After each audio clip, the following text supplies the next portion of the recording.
যে জন নিদানকালে আমায় ডাকে তার ডাক আমি শুনতে পারি, কিন্তু ডাকার মতো যে জন ডাকে তারই ডাকে শুনে, আর ডাকতে না পারলে শুনবে না।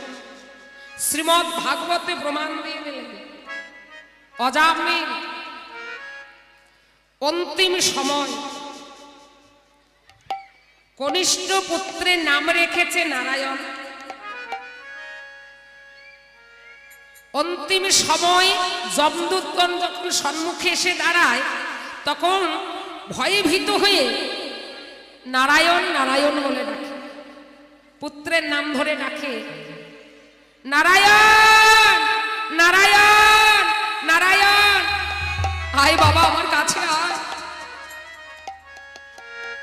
এই ডাক পুত্রের নাম ধরে ডাকলেন বটে, কিন্তু শুনলেন কে?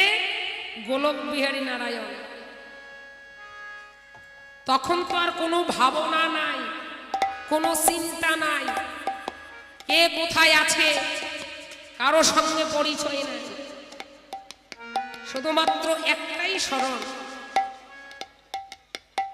একটা কথাই শুধু স্মরণ হচ্ছে। শাস্ত্রে বললেন মরণকালে যে যাহা ভাবনা করে যাদের এই প্রাণ বিয়োগ হয়ে যাবে সেই স্থানে গিয়ে তার জন্মগ্রহণ।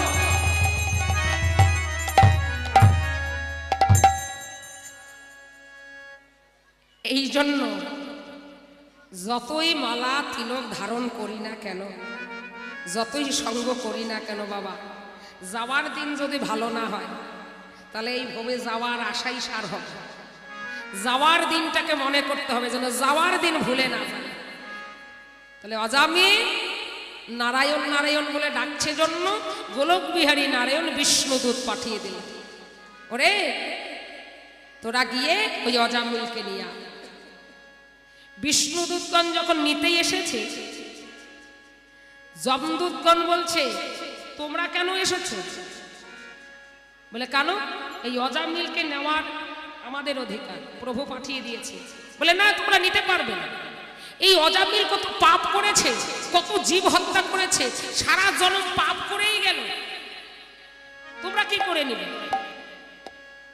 বলে না, এই মরণকালে অন্তিম সময় আমার প্রভুর নাম ধরে রেখেছে, এই জন্য প্রভু আমাদেরকে পাঠিয়ে দিয়েছে, আমরা নিয়ে যাই। দুপক্ষে ঝগড়া প্রমাণ করা হোক, তোমরা যাও সম্মুখে। যেই না যমদূতগণ সম্মুখে গিয়ে দাঁড়ায় অমনি অজামিল নারায়ণ নারায়ণ নারায়ণ।